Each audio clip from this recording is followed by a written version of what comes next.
आप सभी को नमस्कार। करंट अफेयर्स का जो सेशन आपका मई माह के लास्ट सप्ताह में बाधित था, उसको पुनः एक बार फिर से नए सिरे से शुरू किया जा रहा है, प्रारंभ किया जा रहा है। कुछ बदलाव किए गए हैं इसमें और उम्मीद करता हूं कि आप सबको ये बदलाव पसंद भी आएगा। तो चलिए एक एक करके शुरुआत करते हैं और आपको बता दें कि सबसे पहले सेशन का जो टाइमिंग है रात्रि 11 बजे आपको मिलता था, उसी समय पर मिल रहा है और इसी समय पर मिलेगा।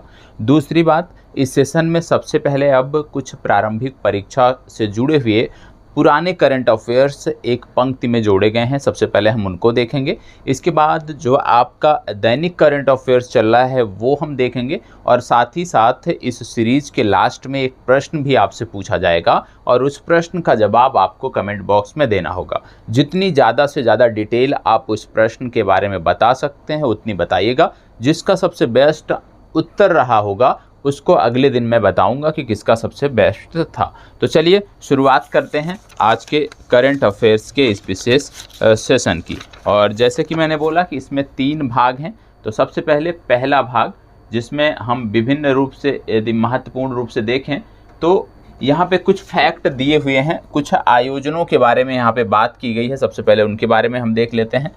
यहाँ पे बोला जा रहा है सबसे पहला कि 21वीं वर्ल्ड कांग्रेस ऑफ अकाउंटेंट्स की मेज़बानी कौन करेगा। 21वीं वर्ल्ड कांग्रेस ऑफ अकाउंटेंट्स की मेज़बानी कौन करेगा? ये मेज़बानी करेगा institute of chartered accounts of India. तो ये आपको याद रखना है। दूसरा है इसका आयोजन कहाँ होगा। दूसरा बोला जा रहा है इसका आयोजन कहाँ होगा, तो इसका आयोजन होगा मुंबई महाराष्ट्र में। कब हुआ है इसका आयोजन? 18 से 21 नवंबर 2022 के बीच इसका आयोजन जो है वो किया जाएगा। तो ये याद रखना है आपको कि 21वीं वर्ल्ड कांग्रेस ऑफ अकाउंटेंट्स की जो मेज़बानी है वो institute of chartered accounts of India करेगा और यह आयोजन वर्ष 2022 के नवंबर माह में होगा। कहाँ पर? मुंबई महाराष्ट्र में।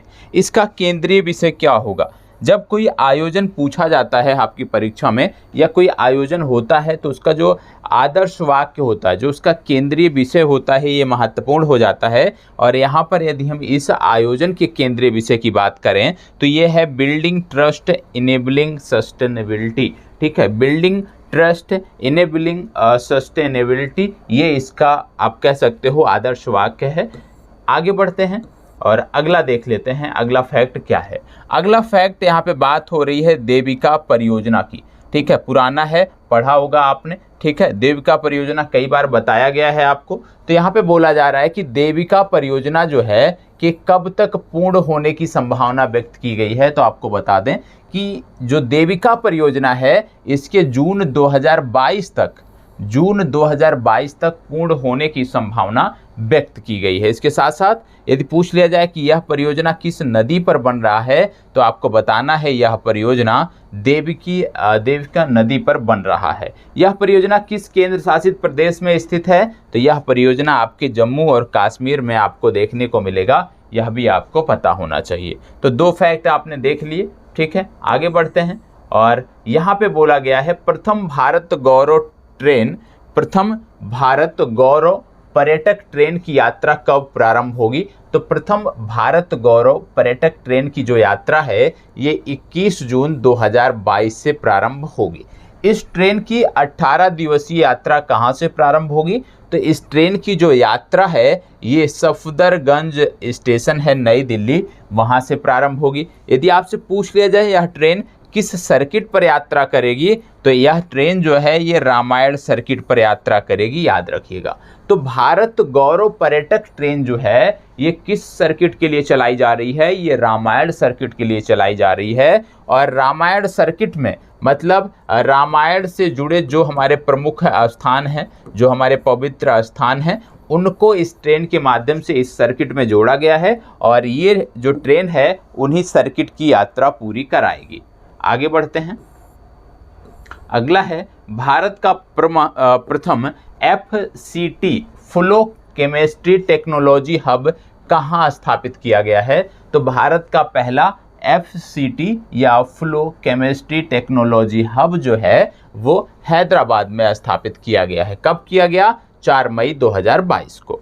अगला है ब्लूमबर्ग बिलियनियर्स इंडेक्स के अनुसार एशिया का सबसे अमीर व्यक्ति कौन है? तो ब्लूमबर्ग बिलियनियर इंडेक्स के अनुसार एशिया का सबसे अमीर व्यक्ति हैं गौतम अडानी। गौतम अडानी, इनका नाम आपको याद रखना है। ठीक है, आगे बढ़ते हैं।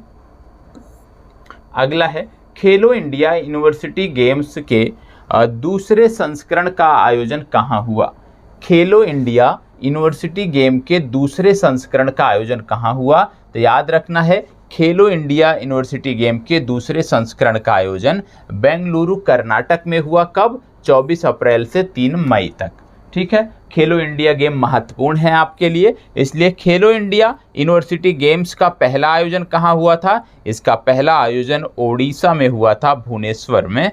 ये आपको याद रखना है, वर्ष 2022 में। वर्ष 2021 में कोविड के चलते नहीं हो पाया था, अब जाकर वर्ष 2022 में बेंगलुरु में पुनः आयोजन हुआ है। अब इसमें बोला जा रहा है कि खेलो इंडिया यूनिवर्सिटी गेम्स के दूसरे संस्करण का ओवरऑल विजेता कौन रहा? तो इसका ओवरऑल विजेता रहा जैन यूनिवर्सिटी। याद रखना, जैन यूनिवर्सिटी खेलो इंडिया यूनिवर्सिटी गेम का ओवरऑल विजेता रहा है। तो अभी आप देख रहे हैं करंट अफेयर्स एक पंक्ति में, इसके बाद आज के प्रश्नों की चर्चा प्रारंभ होगी। अगला है 17वां मुंबई अंतर्राष्ट्रीय फिल्म महोत्सव 2022 का आयोजन कब से कब तक किया जाएगा? तो 17वां मुंबई अंतर्राष्ट्रीय फिल्म महोत्सव का आयोजन जो है ये 29 मई से लेकर 4 जून तक किया जाएगा। ये आपको याद रखना है। कहाँ पर किया जाएगा, आगे हम इसकी बात करने वाले हैं। ठीक है, अगला है भारत की प्रथम जनजातीय स्वास्थ्य वेधशाला कहाँ स्थापित की गई है? तो भारत की पहली ट्राइबल हेल्थ ऑब्जर्वेटरी कहाँ स्थापित की गई है? ओडिशा में स्थापित की गई है। कब? मई माह में। ठीक है, अब बात आ जाती है आज के प्रश्नों की। तो अब एक एक करके आज के प्रश्नों को देखते हैं। रिकैप में उतनी चीज़ें हमने देखी हैं और उम्मीद करता हूं कि जो फैक्ट इनमें से आपको नहीं पता होंगे वो आप देख लेंगे, और इसकी जो PDF है वो आपको टेलीग्राम ग्रुप पर मिल जाएगी। और टेलीग्राम ग्रुप की लिंक, PDF के लिए जो टेलीग्राम ग्रुप की लिंक है वो इस वीडियो के डिस्क्रिप्शन में आपको मिल जाएगी, वहाँ से आप देख सकते हो। साथ ही साथ जो आपका मोबाइल ऐप है आज़ाद BPSC का मोबाइल ऐप है, आज़ाद BPSC के मोबाइल ऐप में एक ग्रुप बना होगा करंट अफेयर्स का, वहाँ पर भी ये आपको मिल जाएगा। ठीक है, तो PDF आप रखिएगा क्योंकि PDF आपके लिए ज़रूरी है। अब यहाँ से एक एक करके हम प्रश्नों को देखते हैं। बोला जा रहा है Indo Pacific framework for prosperity IPEF किस देश की पहल है? एक नई पहल है IPEF, तो वही बोला जा रहा है कि IPEF किस देश की पहल है। चलें बताएं। 4 विकल्प आपके पास हैं, Japan, America, Bharat, Australia. Japan, America, Bharat, Australia या इनमें से कोई नहीं। तो IPEF किसकी पहल है ये आपको बताना है। और आपको बता दें IPEF जब शुरू की गई तो उसी दौरान IPMDA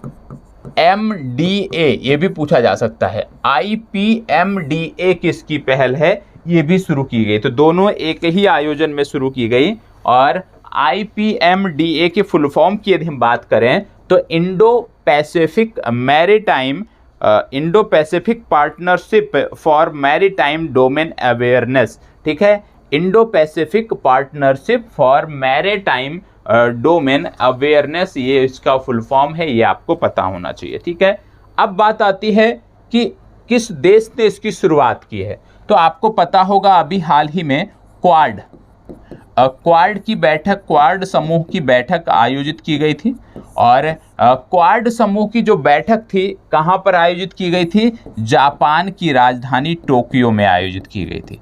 जापान की राजधानी टोक्यो में आयोजित की गई थी। और आपको पता है कि क्वाड के सदस्य देशों में यदि हम बात करें, ऑस्ट्रेलिया आता है, इंडिया आता है, ठीक है, जापान आता है और अमेरिका आता है। ये 4 देश जो हैं ये क्वाड के संस्थापक सदस्य हैं। तो यहाँ पे आपको मैंने बताया कि अभी हाल ही में क्वाड की जो बैठक थी ये टोक्यो में आयोजित की गई थी, जापान की राजधानी में। और वहीं पर टोक्यो में ही अमेरिका ने इन 2 पहलों की शुरुआत की है, जिनमें एक का नाम है IPEF और दूसरे का नाम है IPMDA। तो दोनों का फुल फॉर्म आपको पता होना चाहिए, दोनों के बारे में आपको पता होना चाहिए, किसने शुरू किया है ये आपको पता होना चाहिए। और आपको बता दें, क्वाड की बैठक में जो है एक छात्रों के लिए, विशेष रूप से छात्रों के लिए एक फेलोशिप भी शुरू की गई है, जिसको बोला है क्वाड फेलोशिप। और क्वाड फेलोशिप क्या है? क्वाड फेलोशिप के अंतर्गत क्वाड के जो सदस्य देश हैं, इनके 100 छात्रों को, प्रत्येक देश से 100 छात्रों को जो है अमेरिका में पढ़ने के लिए यहाँ पे सुविधाएं मिलेंगी, छात्रवृत्ति मिलेगी, ये आपको पता होना चाहिए। इसके साथ साथ वैक्सीन की उपलब्धता सुनिश्चित कराने के लिए भारत के वैक्सीन प्रोग्राम को यहाँ पर $100 मिलियन दिए गए हैं। क्वाड से $100 मिलियन जो है वो भारत को मिला है वैक्सीन प्रोग्राम के लिए, यह आपको पता होना चाहिए। अब जैसे मैंने बताया कि इसमें 4 सदस्य देश हैं, ऑस्ट्रेलिया, इंडिया, जापान और अमेरिका। और इसमें से जो ऑस्ट्रेलिया है, ऑस्ट्रेलिया के अभी हाल ही में नए प्रधानमंत्री बने हैं, इनका नाम आपको पता होना चाहिए। इनका नाम है एंथनी अल्बनीज। क्या नाम है? Anthony Albanese.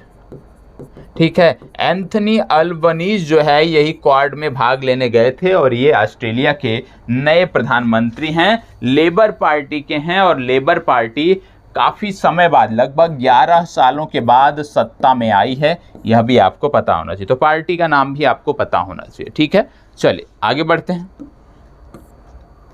प्रश्न संख्या 2, विश्व कछुआ दिवस प्रतिवर्ष किस तिथि को मनाया जाता है? देखो टाइपिंग एरर बहुत है, तो टाइपिंग एरर को इग्नोर करना है, जो आप समझ सकते हैं वहां समझ जाइएगा। ठीक है, विश्व कछुआ दिवस प्रतिवर्ष किस तारीख को मनाया जाता है? बताएं, विश्व कछुआ दिवस किस तारीख को प्रतिवर्ष मनाया जाता है?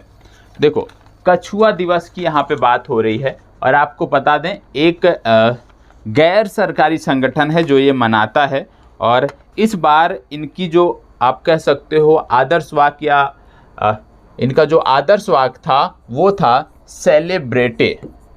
ठीक है, जैसे हम हिंदी में बोलते हैं सेलिब्रेट, तो उसी तरह से सेलिब्रेट जो है ये इसका थीम रखा गया इस बार के विश्व कछुआ दिवस के। और विश्व कछुआ दिवस जो है ये प्रत्येक वर्ष 23 मई को मनाया जाता है। क्यों मनाया जाता है? क्योंकि आप जानते हैं पूरे विश्व में बहुत सारे प्रकार के कछुए मिलते हैं, जिनमें से कुछ कछुए की जो प्रजातियां हैं आज दुर्लभ हैं, आज देखने को नहीं मिलती, कई सारी विलुप्ति के कगार पे हैं, कई सारी विलुप्त हो गई हैं। तो उसी के लेकर जागरूकता के प्रसार के लिए दिवस मनाया जाता है। और भारत के संबंध में जो अक्सर कछुओं से संबंधित प्रश्न पूछा जाता है वो ओलिव रिडले कछुए से संबंधित पूछा जाता है। ओलिव रिडले कछुए जो हैं ये भारत में आते हैं और भारत में प्रजनन करते हैं। भारत में एक तट है जो ऋषिकुल्या नदी के मुहाने पर है, ऋषिकुल्या नदी के मुहाने पर। ठीक है, गाहिर माथा बीच आपने सुना होगा, गाहिर माथा बीच। तो ये जो गाहिर माथा बीच है, ये जो ऋषिकुल्या नदी का मुहाना है, इसी जो कुछ किलोमीटर ये लंबी पेटी है, यहीं पर ओलिव रिडले कछुए आपको देखने को मिलते हैं। तो ये आपको अवश्य पता होना चाहिए कि ओलिव रिडले कछुए जो हैं ये प्रजनन के लिए भारत के किस राज्य में आते हैं। तो ये राज्य आपका है उड़ीसा। ठीक है, चलिए आगे बढ़ते हैं। प्रश्न संख्या 3, क्वाड समिट 2022 का मेजबान शहर कौन सा रहा है? चलें जवाब दीजिएगा, तुरंत जवाब आना चाहिए, 1 सेकंड में इसका जवाब आना चाहिए। क्या बोला जा रहा है? क्वाड समिट 2022 का मेजबान शहर कौन सा रहा है? अभी मैंने आपको बताया कि क्वाड का आयोजन जो है टोक्यो में किया गया। टोक्यो जापान की राजधानी है। मुद्रा की बात करें तो जापान की मुद्रा है येन। जापान की स्पेस एजेंसी का नाम है जाक्सा, ये आपको पता ही होगा। साथ ही साथ जब आप जापान की बात करते हो तो जापान के 2 शहर, एक है नागासाकी और दूसरा शहर है हिरोशिमा। इन दोनों पर परमाणु बम गिराया गया था और ये अक्सर परीक्षाओं में पूछे जाते हैं कि नागासाकी पर जो परमाणु बम गिराया गया था वो कौन सा था, उसका नाम क्या था। हिरोशिमा पर जो परमाणु बम गिराया गया था उसका नाम क्या था। साथ ही साथ वो दिवस कौन सा था जिस दिन को, अगस्त माह की जिस दिन को यहाँ पे ये परमाणु बम गिराया गया था, ये भी पूछा जाता है। क्योंकि नागासाकी दिवस उसी दिन मनाया जाता है, हिरोशिमा दिवस उसी दिन मनाया जाता है। तो ये आज आपका पहला होमवर्क है कि आप बताओगे कि हिरोशिमा और नागासाकी पर कौन से परमाणु बम गिराए गए और किस दिवस को हिरोशिमा दिवस और नागासाकी दिवस मनाया जाता है। नहीं आता है आप कमेंट बॉक्स में बताइएगा, इसका जवाब कल की कक्षा में आपको दिया जाएगा। इसके साथ साथ आप जानते होंगे कि जापान मुख्यतः द्वीपीय देश है और 4 द्वीपों पर फैला है। कौन कौन से द्वीप हैं? होक्काइडो, होन्शु, शिकोकू और क्यूशु, ये 4 द्वीप हैं जिन पर ये फैला है, यह भी आपको पता होना चाहिए। ठीक है, तो ये सारी चीज़ें आपको पता होना चाहिए। आगे बढ़ते हैं और अगला प्रश्न देखते हैं। किस भारतीय ग्रैंड मास्टर ने विश्व चैंपियन यहाँ पे थोड़ा सा टाइपिंग पे एरर है, सही कर लीजिएगा, मैग्नस कार्लसन, क्या है? मैग्नस कार्लसन को 3 महीने में दूसरी बार हराया है। हालांकि ये कोई टूर्नामेंट नहीं था वैश्विक स्तर का, लेकिन फिर भी ये महत्वपूर्ण उपलब्धि है क्योंकि विश्व चैंपियन है मैग्नस कार्लसन, उनको हराना अपने आप में दिखाता है कि आप में काबिलियत है। तो किस भारतीय ग्रैंड मास्टर ने विश्व चैंपियन मैग्नस कार्लसन को 3 महीने में दूसरी बार हराया है? इनका नाम आपको बताना है, इनमें से कौन से हैं। चले जवाब दीजिएगा, अच्छा प्रश्न है, फास्ट जवाब दीजिए इसका। देखो इनका नाम है रमेश बाबू प्रज्ञानंदा, ठीक है, प्रज्ञानंदा, ठीक है। तो रमेश बाबू प्रज्ञानंदा इनका नाम आपको याद रखना है। और आपको बता दें जब बात हो रही है ग्रैंड मास्टर की, तो पुरुषों में यदि हम देखें तो भारत में कुल 73 ग्रैंड मास्टर हैं। यदि महिलाओं की यहाँ पे हम बात करें तो महिलाओं में कुल 23 ग्रैंड मास्टर अभी तक हैं भारत में, ये आपको पता होना चाहिए। इसके साथ साथ आपको बता दें कि बात हो रही है मैग्नस कार्लसन की, तो मैग्नस कार्लसन का जो संबंध है वो है नॉर्वे से। और नॉर्वे के बारे में पिछले दिनों मैंने आपको बताया था कि चीन में जो हुआ था विंटर ओलंपिक, चीन के विंटर ओलंपिक में सबसे ज़्यादा जो पदक जीता था वो नॉर्वे ने जीता था, ये भी आपको पता होना चाहिए। और ये पूछ लिया जाए कि चीन में विंटर ओलंपिक किस शहर में हुआ था, तो आपको बताना पड़ेगा कि विंटर ओलंपिक चीन की राजधानी बीजिंग में हुआ था। तो जो बीजिंग में विंटर ओलंपिक हुआ था उसमें सबसे ज़्यादा पदक नॉर्वे ने जीता था। और नॉर्वे के ही शतरंज के खिलाड़ी हैं मैग्नस कार्लसन, जो आज की तिथि में विश्व चैंपियन है। इसको बताइएगा, केंद्र ने किस राष्ट्रीय राजमार्ग पर स्थित निर्माणाधीन रामबन सुरंग के ढहने की जांच के लिए एक समिति का गठन किया है? बताएं, ये समिति का जो गठन किया गया है कहां पर किया गया है?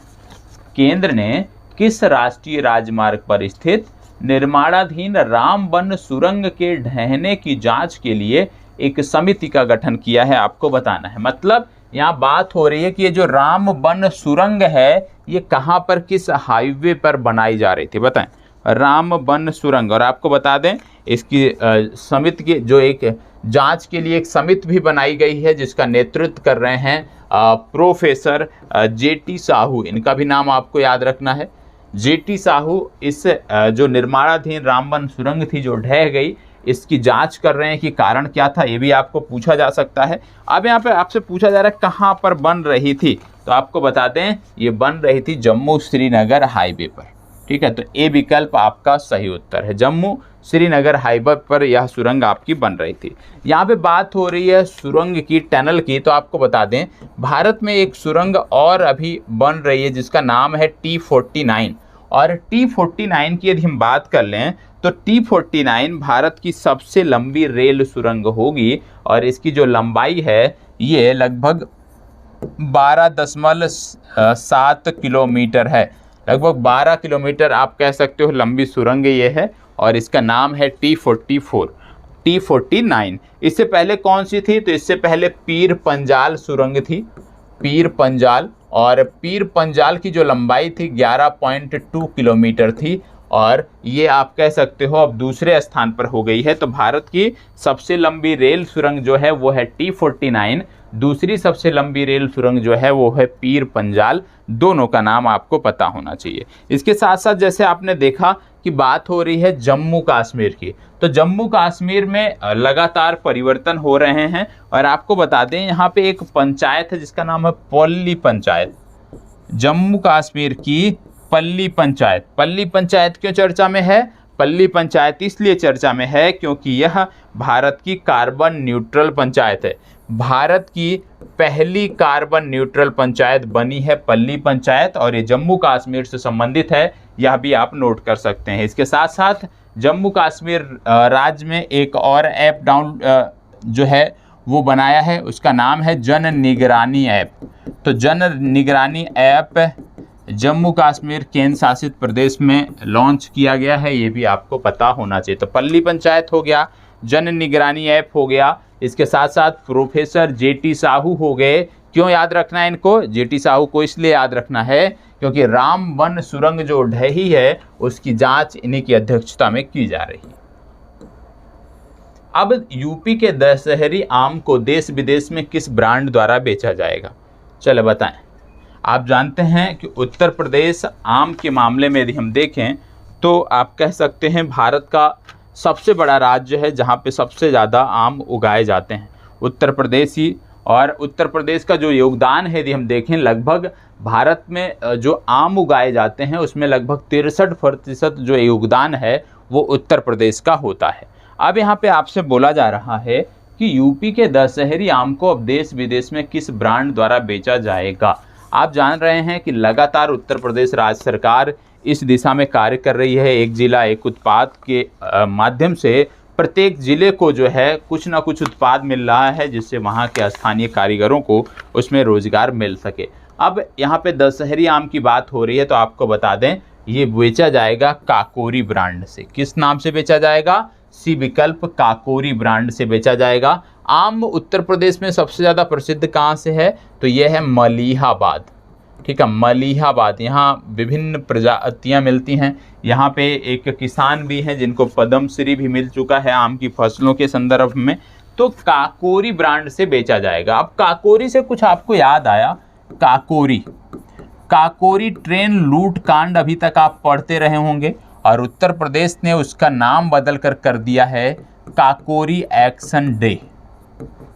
काकोरी एक्शन डे, तो ये भी आपको याद रखना है। ठीक है, कि लूट जो कांड था उसका नाम बदल कर अब कर दिया काकोरी ट्रेन एक्शन डे। तो काकोरी ट्रेन एक्शन डे आपको याद रखना है कि वर्तमान समय में काकोरी ट्रेन लूट कांड को काकोरी ट्रेन एक्शन डे के नाम से जाना जाता है। इसके साथ साथ आपको बता दें कि काकोरी ट्रेन लूट कांड में जो है राम प्रसाद बिस्मिल हो गए, चंद्रशेखर आज़ाद हो गए, अशफाक उल्ला खां हो गए, राजेंद्र लाहिड़ी हो गए। इस प्रकार से बहुत सारे जो स्वतंत्रता सेनानी थे उनको जो है या तो फांसी की सज़ा दी गई या तो उनको आजीवन कारावास की सज़ा दी गई या काला पानी की सज़ा सुनाई गई। तो ये आपको पता होना चाहिए। इससे जुड़े हुए जो भी लोग हैं उनका नाम भी आपको याद रखना है। उत्तर प्रदेश में एक स्थान पड़ता है बागपत। और बागपत में भी आम की एक प्रजाति बहुत चर्चा में है जिसका नाम है रतौल, और इसको जीआई टैग भी मिल चुका है। तो याद रखना है, रतौल आम आपसे पूछा जाए तो आपको कहाँ पहुँचना है? बागपत पहुँचना है। ठीक है, चलिए आगे बढ़ते हैं।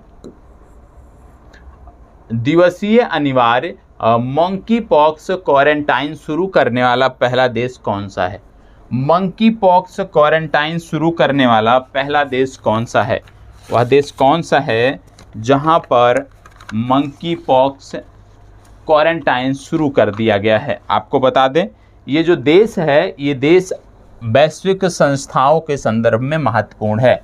इस देश में यूरोपियन कमीशन का हेडक्वार्टर है, इस देश में नाटो का हेडक्वार्टर है, इस देश में इंटरनेशनल डेयरी फेडरेशन का हेडक्वार्टर है, और यदि हम बात करें तो इस देश में आपको देखने को मिलता है वर्ल्ड कस्टम का भी हेडक्वार्टर है।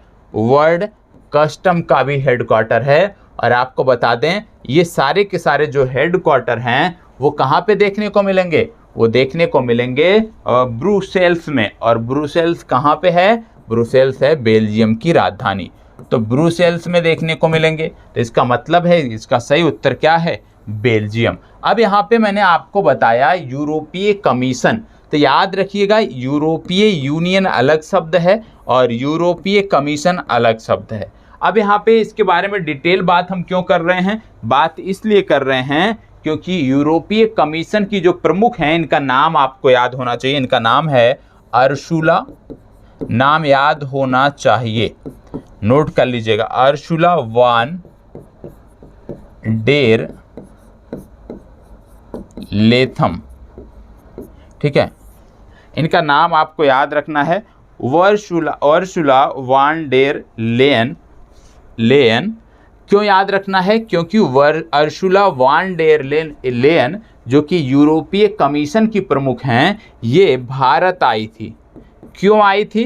क्योंकि भारत में एक रायसीना डायलॉग होता है और रायसीना डायलॉग में ये मुख्य अतिथि के रूप में आई थी, चीफ गेस्ट के रूप में आई थी। तो इनका भी आपको नाम याद रखना है। पूछा जा सकता है कि भारत में रायसीना डायलॉग के मुख्य अतिथि के रूप में किसे बुलाया गया, तो आपको याद रखना है अर्सुला वान डेर लेयन। और ये क्या हैं? ये यूरोपीय कमीशन की प्रमुख हैं और यूरोपीय कमीशन का जो हेडक्वार्टर है वो आपको ब्रुसेल्स में देखने को मिलेगा। आगे बढ़ते हैं। अगला है, हाल ही में संस्कृति मंत्रालय ने राजा राम मोहन राय की 250वीं जयंती मनाई और किस शहर में उनकी प्रतिमा को जो है अनावरण किया गया? बोला जा रहा है कि हाल ही में राजा राम मोहन राय की एक प्रतिमा का अनावरण किया गया है उनकी 250वीं जयंती के उपलक्ष्य में। तो ये जो प्रतिमा का अनावरण किया गया है ये किस शहर में किया गया है, यही आपको बताना है। तो चलिए बताइएगा, प्रतिमा का अनावरण किस शहर में किया गया? जवाब दीजिएगा।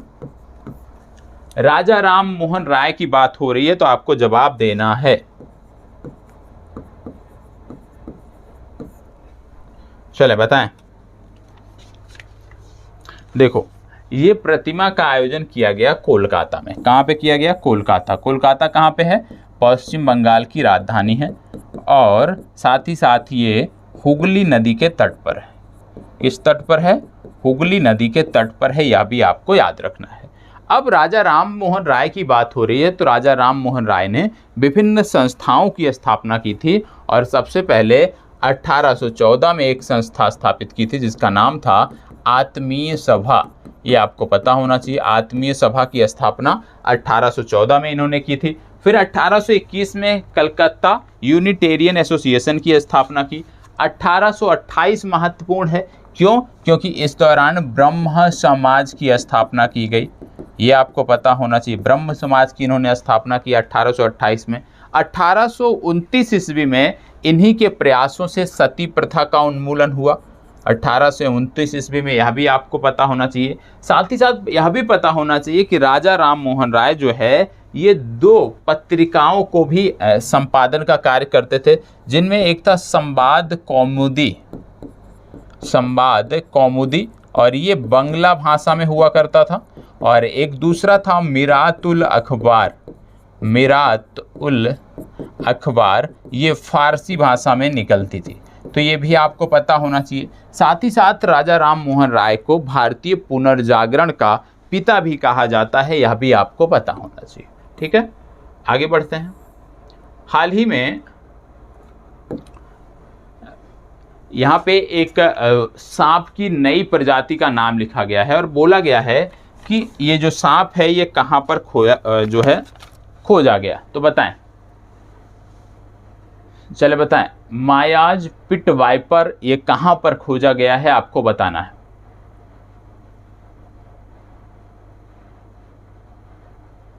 चलें जवाब दीजिएगा। देखो, ये जो खोजा गया है ये खोजा गया है उमरोई में।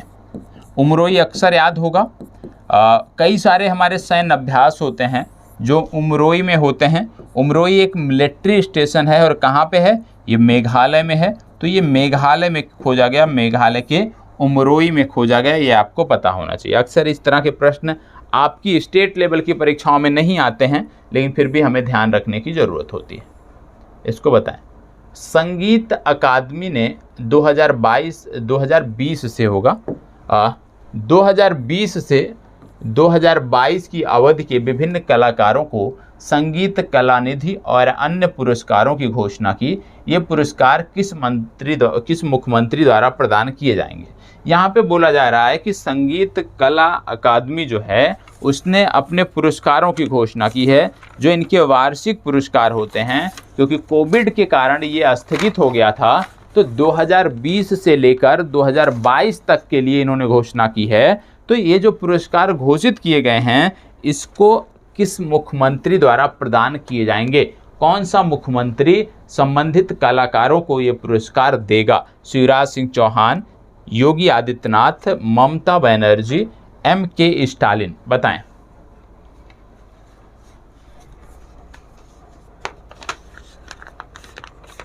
जवाब दीजिएगा। इसका उत्तर है MK Stalin. MK Stalin Tamil Nadu के मुख्यमंत्री हैं। इन्हीं के द्वारा संगीत अकादमी पुरस्कार दिए जाएंगे। ये प्रश्न महत्वपूर्ण है। प्रश्न कह रहा है मंगल ग्रह पर नासा के मिशन का क्या नाम है जिसे ऊर्जा खत्म होने के कारण बंद करने की योजना है। वह मिशन कौन सा है जो ऊर्जा खत्म होने के कारण बंद होने के कगार पर है। बताएं। आपको बता दें, ये मिशन जो है 2018 में भेजा गया था। कब भेजा गया था? 2018 में भेजा गया था। और इसमें क्या हो गया, इसमें जो लैंडर था उसका जो सोलर पैनल था, ये सोलर पैनल पूरी तरह से धूल से ढक गया है। और धूल से ढके होने के कारण ये प्रॉपर तरीके से कार्य नहीं कर पा रहा, जिससे इस लैंडर को जितनी ऊर्जा चाहिए संबंधित गतिविधियों के लिए वह नहीं मिल पा रही है। और इसी के चलते नासा ने अब इसको समाप्त करने का, इस मिशन को बंद करने की योजना बनाई है। और इस मिशन का नाम था इनसाइट मिशन। बी विकल्प आपका सही उत्तर है। अब यहाँ पे बात हो रही है नासा की, तो आप जानते हैं नासा जो है ये USA की स्पेस कंपनी है। और आप जानते हैं कि नासा का फुल फॉर्म है नेशनल एरोनॉटिक्स स्पेस एडमिनिस्ट्रेशन। साथ ही साथ आप यह भी जानते हैं कि वाशिंगटन DC में इसका हेडक्वार्टर है। और 1958 में इसकी स्थापना हुई थी, यह भी आपको पता होना चाहिए। इसके साथ साथ आपको यह भी जानकारी होनी चाहिए कि अमेरिका में नासा के अलावा भी 2 अंतरिक्ष कंपनियां हैं, जिनमें है एक स्पेसएक्स और एक दूसरी है ब्लू ओरिजिन। तो दोनों के बारे में भी आपको पता होना चाहिए। स्पेसएक्स वही कंपनी है जिसके रॉकेट फॉल्कन का प्रयोग नासा अक्सर करता है। बहुत ही पावरफुल रॉकेट माना जाता है। और स्पेसएक्स एक इलेक्ट्रिक वाहन बनाने की कंपनी है टेस्ला की ही सहायक कंपनी है। यह भी आपको जानकारी होनी चाहिए। ठीक है, चलिए आगे बढ़ते हैं। हाल ही में किसे यूनिसेफ द्वारा प्रतिरक्षण चैंपियन पुरस्कार मिला है। प्रतिरक्षण चैंपियन पुरस्कार किसे मिला है? बात हो रही है यूनिसेफ की। यूनिसेफ का मतलब है United nation international children emergency fund. United nation international children emergency fund. और यहाँ पे यूनिसेफ की बात हो रही है, तो ये प्रश्न अपने आप में महत्वपूर्ण है।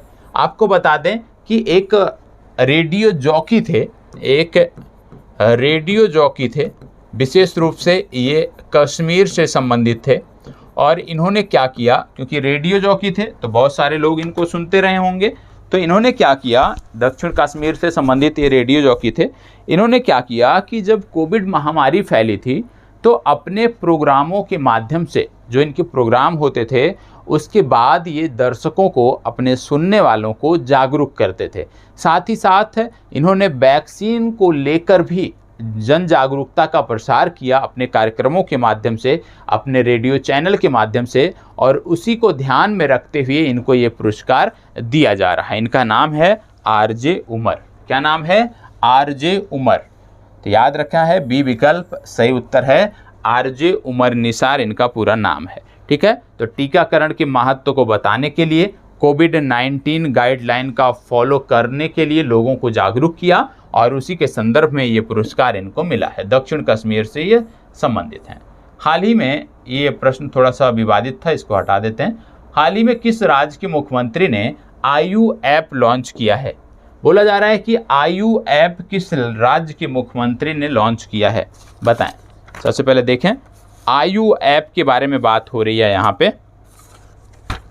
तो आयु ऐप बताएं क्या है, आपको बता दें, स्वास्थ्य से संबंधित आप कह सकते हो जागरूकता का प्रसार करने के लिए इस ऐप के माध्यम से आप अपने स्वास्थ्य का आकलन कर सकते हैं। और यह ऐप जो है ये जारी किया है कर्नाटक सरकार ने। और कर्नाटक की यदि हम बात करें तो बसवराज बोम्मई जो हैं, ये आप जानते हैं कर्नाटक के मुख्यमंत्री हैं। इन्हीं के द्वारा ये कार्यक्रम शुरू किया गया है, ये आपको पता होना चाहिए।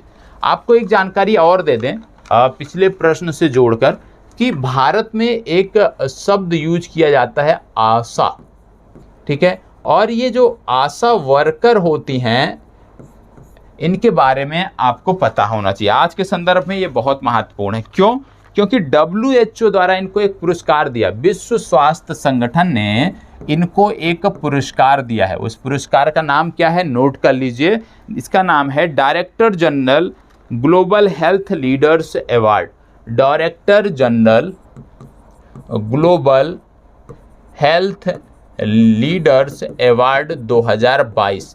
तो याद रखना है, director general global leaders health award 2022 से किसको सम्मानित किया जाएगा? भारत की आशा वर्कर को सम्मानित किया जाएगा। और जो आशा वर्कर होती हैं भारत में यदि हम देखें तो 10 लाख से भी ज़्यादा आशा वर्कर आज की तिथि में कार्यरत हैं, ठीक है। सबसे ज़्यादा कहाँ पे हैं? सबसे ज़्यादा आशा वर्कर उत्तर प्रदेश में हैं। और आपको बता दें, आशा वर्कर का जो कार्य होता है विशेष रूप से जिस तरह से नर्स का होता है, आप कह सकते हैं कुछ हद तक नर्स के कार्य भी आशा वर्कर कर लेती हैं, क्योंकि ये ज़्यादा पढ़ी लिखी नहीं होती। इनकी जो योग्यता होती है जो मांगी जाती है वो 8वीं पास मांगी जाती है, ठीक है। 8वीं पास इनकी योग्यता होती है। तो उस आधार पे जो बेसिक चीज़ें हैं नर्स के जो बेसिक काम हैं वो ये आसानी से कर लेती हैं। और आज भारत के स्वास्थ्य जो ढांचा है उसमें इनकी सबसे महत्वपूर्ण भूमिका है। विशेष रूप से मैटरनिटी के स्तर पर यदि हम देखें तो बहुत महत्वपूर्ण भूमिका ये निभा रही हैं, ठीक है। हालांकि इनका वेतन बहुत कम है कई राज्यों में, वो चिंता का विषय है और इसके लिए इनके द्वारा आंदोलन भी किया जा रहा है। इसको बताएं, हाल ही में 17वें मुंबई अंतर्राष्ट्रीय फिल्म महोत्सव में किसे कंट्री ऑफ फोकस चुना गया? बोला जा रहा है कि 17वें मुंबई फिल्म फेस्टिवल में फोकस कंट्री के रूप में किसे चुना गया? श्रीलंका, नेपाल, बांग्लादेश। देखो यहाँ पे टाइपिंग एरर बहुत है, अब इसको आपको इग्नोर करना होता है, ठीक है। श्रीलंका, नेपाल, बांग्लादेश, इनमें से कोई नहीं, बताएं। चलिए जवाब दीजिएगा, इनमें से कौन सा है? देखो यहाँ पे यदि हम बात करें तो आपको बता दें इसका सही उत्तर है बांग्लादेश, ठीक है। बांग्लादेश की यदि हम बात करें तो बांग्लादेश की राजधानी है ढाका, बांग्लादेश की मुद्रा है टका, बांग्लादेश की पीएम है शेख हसीना, इनका नाम आपको पता होना चाहिए। इनकी पार्टी का नाम है अवामी लीग और इनके पिता का नाम था शेख मुजीबुर रहमान, जिनको फादर ऑफ बांग्लादेश भी कहा जाता है। इनका नाम भी आपको पता होना चाहिए, शेख मुजीबुर रहमान। साथ ही साथ बांग्लादेश के बारे में आपको बता दें कि बांग्लादेश का एक एरिया है जिसको बोलते हैं कॉक्स बाजार एरिया।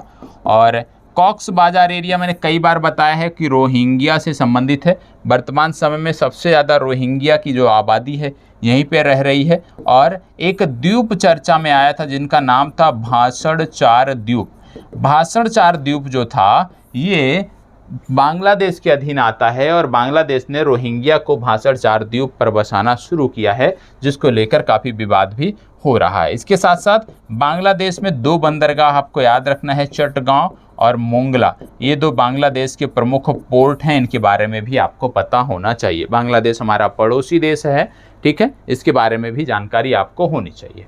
अब आपका होमवर्क आज का दूसरा है कि बांग्लादेश भारत के कितने राज्यों से सीमा साझा करता है वो आप बताओगे, और बांग्लादेश से भारत की जो सीमा की लंबाई है वो कितनी है वो आपको बताना है। साथ ही साथ आज का प्रश्न ये है, सबको इसका जवाब देना है। क्या बोला जा रहा है? आगामी पुरुष T20 वर्ल्ड कप का आयोजन कहाँ किया जाएगा? आगामी पुरुष T20 वर्ल्ड कप का आयोजन कहाँ किया जाएगा? UAE में, ऑस्ट्रेलिया में, दक्षिण अफ्रीका, इंग्लैंड या इनमें से कोई नहीं।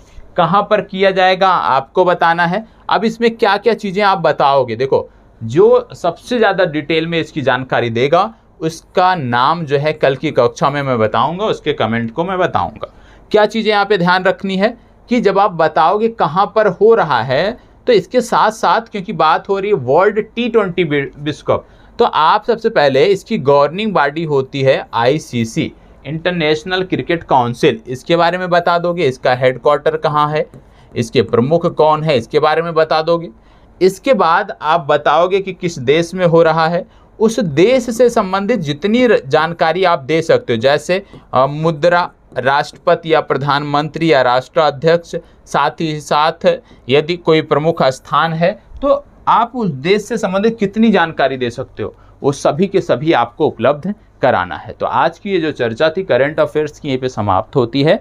जिस प्रकार से पूर्व में आपको रात्रि 11 बजे ये कक्षा मिलती थी, आगे भी अब इसी प्रकार से मिलेगी, इसमें किसी प्रकार की बाधा नहीं आएगी। थोड़ा सा बदले हुए स्वरूप में है और आने वाले समयों में इनमें कुछ और बदलाव आपकी परीक्षा की दृष्टि से किए जाएंगे। धन्यवाद।